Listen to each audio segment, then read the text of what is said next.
सर्दियों के मौसम में एक बूढ़ी औरत अपने घर के कोने में ठंड से तड़प रही थी। जवानी में ही उसके पति का देहांत हो गया। घर में एक छोटा बेटा था। उस बेटे के उज्जवल भविष्य के लिए उस्मा ने लोगों के घर जाकर काम किया। काम करते करते बहुत थक जाती थी, लेकिन फिर भी आराम नहीं करती थी और हमेशा एक बात याद करके फिर काम में लग जाती थी कि जिस दिन बेटा लायक हो जाएगा या कमाने लग जाएगा उस दिन आराम करेगी। देखते देखते समय बीत गया। माँ बूढ़ी हो गई और बेटे को एक अच्छी नौकरी मिल गई और कुछ समय बाद बेटे की शादी कर दी और एक बच्चा भी हो गया। अब बूढ़ी माँ बहुत खुश थी क्योंकि उसके जीवन का सबसे बड़ा सपना पूरा हो गया, क्योंकि उसका बेटा लायक हो गया और अपने पैरों पर खड़ा हो गया था। अब उसका बेटा उसकी हर ख्वाहिश पूरी करेगा।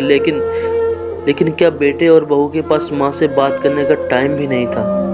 बस इतना फ़र्क पड़ा था माँ के जीवन में। पहले वो बाहर के लोगों के जूठे बर्तन साफ करती थी, अब अपने बेटे बहू के करती थी। पहले वो बाहर के लोगों के कपड़े धुलती थी, अपने बेटे बहू के कपड़े धुलती थी। फिर भी वह खुश थी क्योंकि उसी की औलाद थी। सर्दियों का मौसम आ गया। एक टूटी चारपाई घर के बाहर बिल्कुल बाहर वाले कमरे में पड़ी रहती। एक फटा पुराना कंबल में वो माँ सिमट कर लेटी रहती थी और सोच रही थी कि आज बेटा आएगा, उसे कहूँगी तेरी माँ को ठंड लगती है, एक नया कंबल ला के दे दे।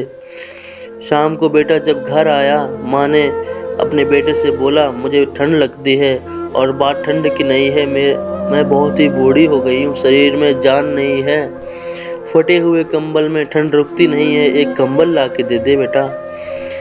बेटा गुस्से में बोला, इस बार घर के राशन में, बच्चों के एडमिशन में और बिजली के बिल में बहुत ही ज़्यादा खर्च हो गया है। कुछ पैसे हैं जो कि बच्चे का स्वेटर लाना है, तेरी बहू के लिए शाल भी लेके आना है। तुम तो माँ घर में ही रहोगी, तुम तो सहन कर सकती हो, हमें तो बाहर जाना होता है कमाने के लिए।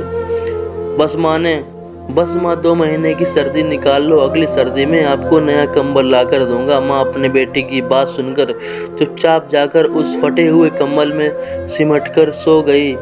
अगली सुबह हुई तो माँ इस दुनिया में नहीं थी। माँ की ठंड के कारण मृत्यु हो गई। बेटे ने सभी को खबर दी, कहा कि माँ इस दुनिया में नहीं रही है। सब रिश्तेदार, दोस्त, पड़ोसी इकट्ठे हो गए। माँ ने अपनी अंतिम यात्रा में, उस माँ की अंतिम यात्रा में कोई कमी नहीं छोड़ी उस बेटे ने। माँ की बहुत अच्छी अर्थी सजाई गई थी, बहुत महंगा साल माँ को उड़ाया गया था।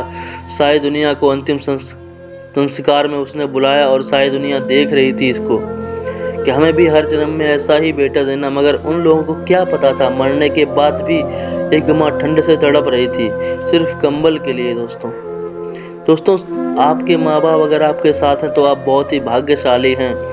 आज आप अपने जीवन में जो कुछ भी हो, उन्हीं की मेहनत और लगन की वजह से हो। जीते जी अपने माता पिता की सेवा ही आपका पहला कर्तव्य है।